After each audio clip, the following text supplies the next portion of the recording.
دنیا کا ایمان ہوتا ہے، کہتے ہیں ایماندار بھی ہے، لیکن ایمان کی بات زبان سے نکالتے ہوئے ڈرتے ہیں کہ دفتر بھی مشکل پڑ جائے گی، صاحب خفا ہو جائیں گے، پڑوسی ہے اس سے کچھ تعلقات بھی ہے، کچھ فائدہ بھی ہم اٹھاتے ہیں، یہ ناراض ہو جائے گا، اور اگر توحید کی بات کریں گے تو اس کے بعد جینا دوبر ہو جائے گا، ہر طرف تو شرک پھیلا ہوا ہے، اگر یہاں رہنا ہے تو انہی کی آواز میں آواز ملاؤ، اپنی جان بچانے کی کوشش کرو لیکن کسی سے نہ الجھو۔ تو فرمایا ایسے لوگ ایماندار نہیں ہیں۔ مالک جو فرماتا ہے کہ وہ لوگ کہ جو ایمان لائیں اور وہاجروا، اور وہ کیفیت پیدا کرے کہ ان کا ماحول اور ان کی قوم ان کو برداشت نہ کرے، مجبور کرے ہجرت کرنے پر۔ تو مراد اس سے یہ ہے کہ وہی چیز کہ ایمان لائے، سچا ایمان کے ذریعے سے ثابت کر دے، عمل صالح کر کے کہ ہم ایمان میں سچے ہیں، مالک کے علاوہ ہمارا کوئی مالک نہیں ہے، اور جو کسی اور کو مالک مانتا ہے یا اپنی بادشاہت کا اعلان کرتا ہے ہم اس کے دشمن ہیں۔ پھر کفر شرک کی ایک ایک بات کو وہ کھول کر دنیا کے سامنے لائے، اور اس کے مقابلے میں توحید کا جو اعلان ہے وہ برملا کرے بغیر کسی خوف و ہراس کے، اور ہر چیز کو جو اللہ کی دشمنی کے اوپر ہے اس کو للکارے۔ تو فرمایا کیا حال ہوگا؟ قومی گھر والے بھی ہو سکتا ہے بگڑے، محلے والے ناراض ہوں، اور قوم کی اکثریت پھر اس کا ناطقہ بند کر دے گی، اور پھر اس کے بعد جو ہمتور اللہ کی رضا کے لیے اللہ کا مقام پہچان کر اپنے مالک کی بات سے پیچھے نہ ہٹے، تو آخر کار کیا ہوگا کہ اس کو زبردستی چھوڑنا پڑے گا، پھر دنیا اس اپنے اندر اس کو رہنے دے گی۔ فرمایا جو ایسے لوگ ہوں کفر شرک کے زمانے میں ایسا ایمان لائیں کہ اپنی جان سے بھی ایمان کے تقاضے ثابت کرے اور دنیا کو بھی کھلی دعوت دے، وہاجروا، اور جب دنیا مجبور کرے یا تم ہمارے اندر رہنے کے لائق نہیں ہو، چھوڑو کہیں اور جاؤ، تو وہ ہجرت کر جائے بے پرواہ ہو کر کہ کتنی تکلیف پہنچے گی مالی، اور پردیس میں نکلنا پڑے گا، سارے روابط اور رشتے اور ساری یادیں تک توڑنا پڑیں گی۔ فرمایا جو ہمتور اس کے بعد ہجرت بھی کر جائے، اور ہجرت کرنے کے بعد یہ نہیں کہ اب سکون کا گوشہ ملا ہے آرام سے زندگی گزار لے، فرمایا اور اللہ کی بندگی کے لیے، اللہ کے دین کو غالب کرنے کے لیے وجاہدوا فی سبیل اللہ باموالہم وانفسہم، پھر جہاد کرے۔ جہاد کے معنی یہ ہوتے ہیں کہ کوشش کرنا کسی راستے میں کہ اس کے اندر اس کے مخالف بھی کوشش ہو رہی ہے۔ فرمایا جو اللہ کی راہ میں جہاد کرے یا اللہ کے دین کو قائم کرنے کے لیے بڑھے، جبکہ شیطان کا دین، طاغوت کا دین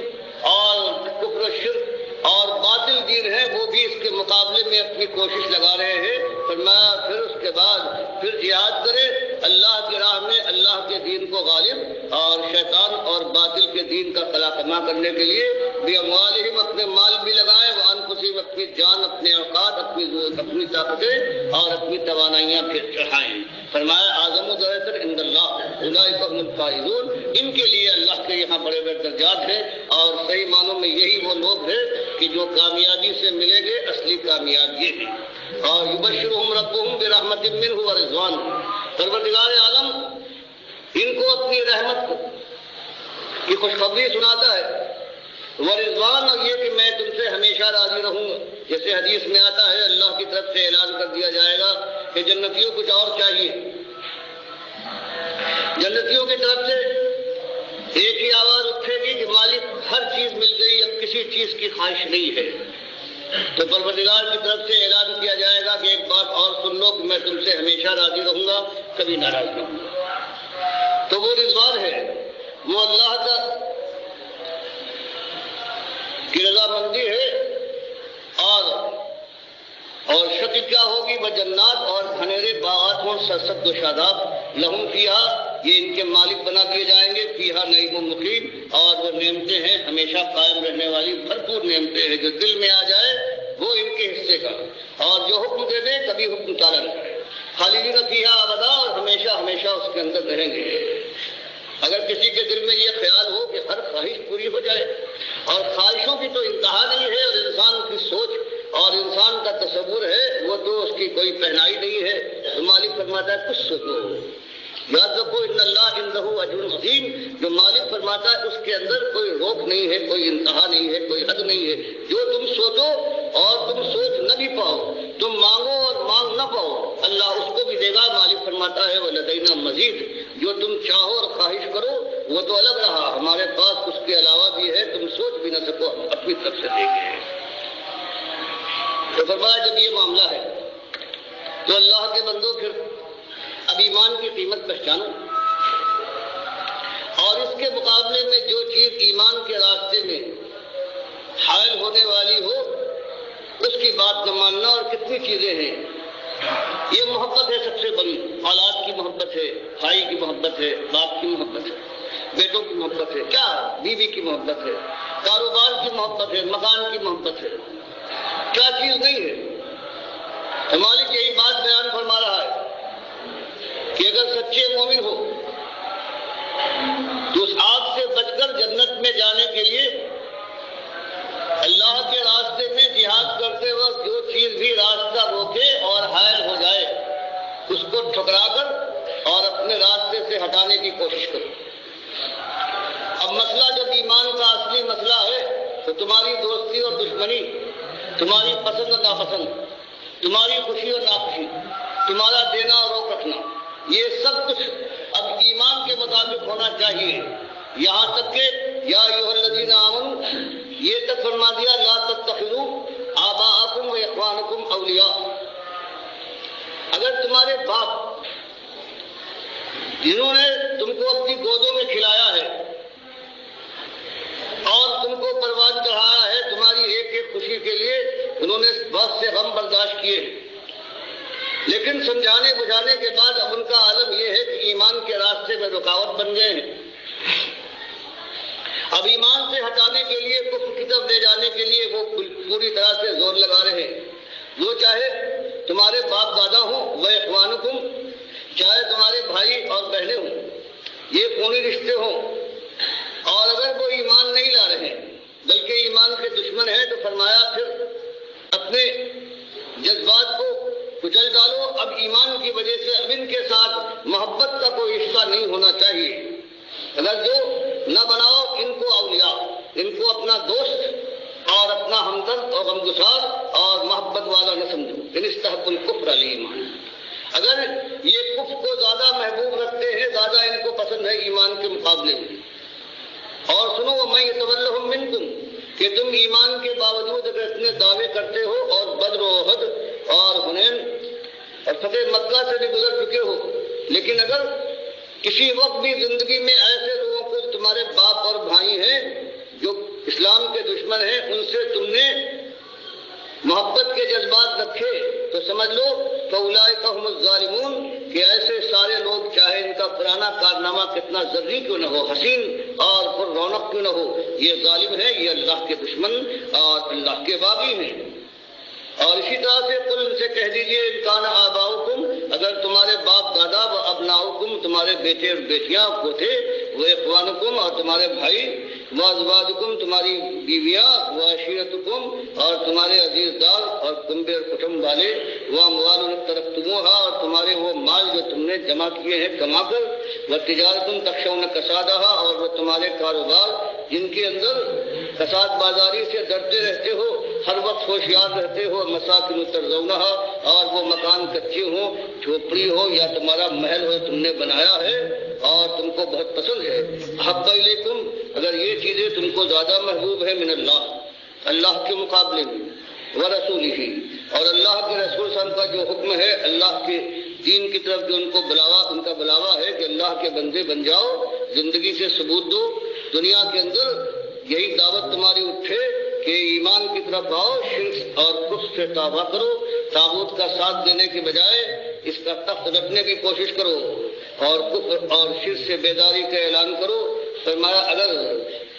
اس راستے میں تم اللہ کی راہ میں جہاد کرنے والے اور اللہ کے دین کو سربلند کرنے کے لیے آگے بڑھ رہے ہو، اگر یہ چیزیں حائل ہو جائیں تم کو روکیں اور تم کو زیادہ یہ محبوب ہوں اور تم رک جاؤ اللہ کے اور اللہ کے رسول صلی اللہ علیہ وسلم کے مقابلے میں، و جہاد فی سبیلہ اور اللہ کی راہ میں جہاد کرنے کے مقابلے میں، تو مالک فرماتا ہے کہ ہم زبردستی نہیں کریں گے، تم رک سکتے ہو، تم اپنے بال بچوں کی خواہش پوری کرو، اپنے ماں باپ کی بات مانو، اپنے بھائیوں کے کہے پر چلو، اپنی تجارتوں کا حق پہچانو، اپنے مال کی محبت میں اس کی حفاظت کرو، اپنی بیوی کے ہاں میں ہاں ملاؤ، اور اپنے مکان اپنی جھوپڑی کے اندر عیش کرنے کا ارادہ رکھتے ہو کرو، لیکن ایک بات یاد رکھو، فتربصوا، لیکن ایک بات سن لو کہ انتظار کرو، حتی یاتی اللہ بامرہ، کہ کوئی دن اللہ تعالیٰ ہو سکتا ہے تم کو چھوٹ دے دے، لیکن اللہ کا فیصلہ، موت بھی آئے گی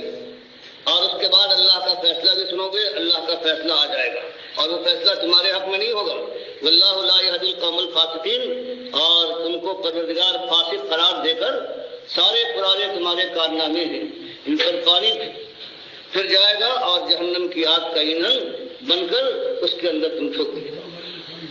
تو یہ معاملہ ہے، صحابہ کرام سے یہ خطاب ہو رہا ہے ان کے ذریعے سے قیامت تک کے لیے کہ ذمہ داری تمہاری صرف یہی نہیں ہے کہ کہہ دیا تم نے لا الہ الا اللہ بغیر سمجھے ہوئے، یہ سمجھ بھی لی،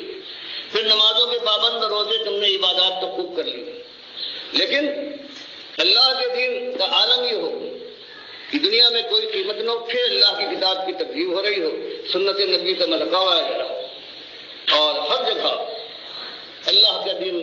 مغلوب نظر آئے، اور پھر ایماندار نمازیں پڑھنے والے یہ سوچے کہ کل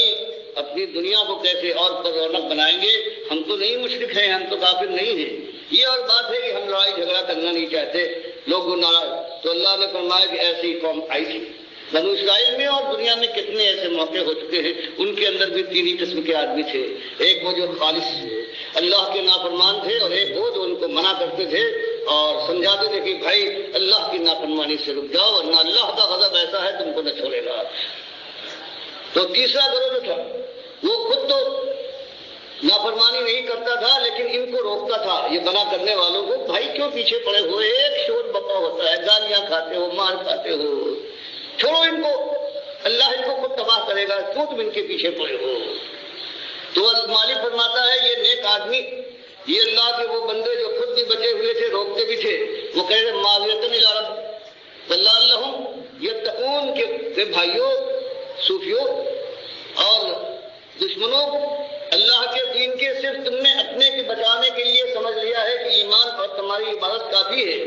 اور برائی سے اللہ کی نافرمانی سے نہیں روکو گے۔ ان کا کہ تم ہم کو ٹوک رہے ہو، ہم تو اس لیے کر رہے ہیں کہ اللہ کے یہاں جب سوال ہو تو ہم کوئی معذرت پیش کر سکے،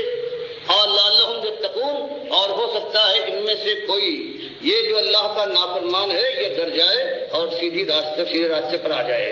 فرمایا پھر اس کے بعد اللہ نے موقع دینے کے بعد جب اس قوم پر عذاب نازل کیا ہے تو ان دونوں کو مار دیا۔ وہ ظالم جو خود اللہ کے کھلے نافرمان تھے اور ان کو بھی جو منع کرنے کی بجائے منع کرنے والوں کو روکتے تھے کہ تم ان کے پیچھے کیوں پڑے ہو، مالک نے فرمایا ہم نے ان دونوں کو برباد کر دیا، صرف ان کو بچایا ہے جو خود اللہ کی نافرمانی سے بچتے تھے اور دوسروں کو بچانے کی کوشش کرتے تھے۔ یہ ایک مسئلہ ہے۔ آج قوم میں ہر جگہ نظام اسلام، نظام مصطفیٰ، اقامت دین کے نعرے لگائے جا رہے ہیں، کہتے ہیں ہم یہ کریں گے، لیکن پہلی بات تو جو نظام مصطفیٰ کی ہے جس کو تم نظام مصطفیٰ کہتے ہو، کوئی نام دے لو۔ اللہ تو فرماتا ہے وَقَضَىٰ رَبُّكَ أَلَّا تَعْبُدُوا إِلَّا إِيَّاهُ، کہ پہلی چیز یہ ہے کہ صرف اللہ کی بندگی ہوگی، کسی اور کی پکاریں نہیں ہوں گی، اور خاص طور سے مسجدوں میں پہلے یہ کام تو کرو نظام مصطفیٰ کے علم بردارو کہ اپنی مسجدوں سے یا اللہ یا محمد کو تو پہلے ختم کرو۔ تو مطلب یہ تو ایک ثبوت ہو کہ ہاں تم اس راستے پر چل رہے ہو، ورنہ اگر یہی روش تمہاری رہی اور بڑھتے چلے گئے اور نظام اسلامی یا نظام مصطفیٰ یا اور اقامت دین مختلف ناموں سے تم نے اپنے کو منسوب کیا تو یہ فریب ہوگا۔ جو دنیا والے تو دھوکے میں پڑ سکتے ہیں اس سے، لیکن اللہ کو فریب دینا ممکن نہیں ہے۔ اللہ توفیق دے، اور ان دونوں کو جن کو معلوم ہے کہ اصلی معاملہ ایمان کا توحید کا ہے اور شرک وہ نجس ڈائن ہے جس کی کوکھ سے ہمیشہ نجاست پیدا ہوتی ہے، یہ سب کچھ جانتے ہوئے باپ دادا کی پیروی میں اور اللہ کی دشمنی میں عالم یہ ہے کہ چلے جا رہے ہیں دوڑتے ہوئے شرک اور کفر کے راستے کے اوپر۔ ان کے لیے دعا کیجیے جو زندہ ہے، پروردگار توبہ کی توفیق دے، اور اس طرح سے اللہ کے بندے اللہ کے راستے پر چلنے کے بعد اس دنیا میں بھی ذلت سے نکل جائے اور آخرت کی جو آگ کی ذلت انتظار کر رہی ہے اس سے بچاؤ ہو جائے۔ اللہ مجھے بھی ان لوگوں میں شامل کرے جو کامیاب ہونے والے، بچ جانے والے ہیں، اور آپ سے دعا کریں۔ آمین یا رب العالمین۔ میرے پیارے بھائیوں، یہ مخلصانہ اور مجاہدانہ آواز ہے، یہ مجاہدانہ انداز ہے ڈاکٹر مسعود الدین عثمانی رحمۃ اللہ علیہ کا، جن کی وفات ہوئی ہے 1986 میں،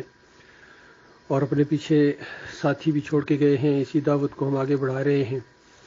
یہ صحیح معنوں میں اللہ کے راستے میں جہاد ہے، بلکہ جہاد کبیر ہے۔ جب پوری قوم، پوری امت شرک کے اندر ڈوب گئی، اور پھر ان کے ساتھ بھی وہی معاملہ ہوا جو ہر بگڑی ہوئی مسلمان امت کے ساتھ ہوتا ہے۔ آج ان کو پوری دنیا میں ٹھوکریں پڑ رہی ہیں، ذلت اور خواری ہے، اور کوئی ان کا دانشور اور کوئی ان کا لیڈر ان کو اس ایمان کی طرف توجہ دلانے کے لیے تیار نہیں ہے، بلکہ اس ایمان کے ساتھ ان کو دشمنی ہے، شرک کے یہ رکھوالے ہیں۔ تو ایسے ماحول کے اندر جب اللہ کے بندے نہیں اٹھیں گے تو کیسے خیر آئے گی؟ یہ ڈاکٹر صاحب کہہ رہے ہیں۔ تو ہم نے ڈاکٹر صاحب کی اس بات کے اوپر پوری طرح اعتماد کیا ہے، کیونکہ قرآن اور حدیث پیش کی ہے ڈاکٹر صاحب نے، کوئی اپنی بات نہیں ہے۔ تمہارے مالک اللہ کا یہ ہم سے مطالبہ ہے کہ ہم اللہ کا نام لے کر اٹھیں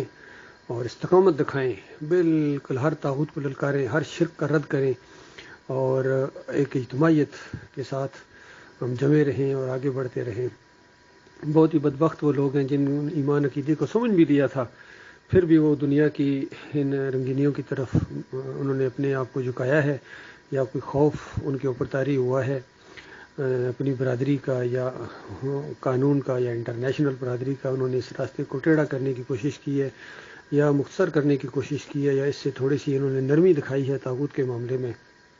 پھر ان کے اندر یہ سجدہ تعظیمی کا شرک آیا ہے، اور پھر یہ ٹکڑوں کے اندر بٹے ہیں۔ ہمیشہ یہی ہوا ہے۔ تو اللہ کے بندوں، جو پہلا اور آخری مطالبہ ہے اللہ کا آپ سے وہ یہ ہے کہ جماؤ دکھاؤ، مضبوطی دکھاؤ، اور ڈٹ جاؤ ایمان خالص کے اوپر۔ اس ایمان کو اللہ کی سب سے قیمتی چیز، سب سے بڑی نعمت سمجھو، اسی کے لیے جینے کا شوق ہو اور اسی کے لیے مرنے کا شوق ہو۔ اللہ تعالیٰ استقامت دے۔ یہ جماعت دوبارہ منظم ہوگی الحمدللہ۔ پھر ہمارے ساتھی ہر جگہ دعوت دے رہے ہیں اسی انداز سے، گلی کوچوں کے اندر، اپنے گھروں کے اندر، بازاروں کے اندر، جہاں بھی موقع ملتا ہے ہم اس دعوت کو انشاءاللہ جاری رکھیں گے، اور اس ایمان کی شمع کو بجھنے نہ دیں گے۔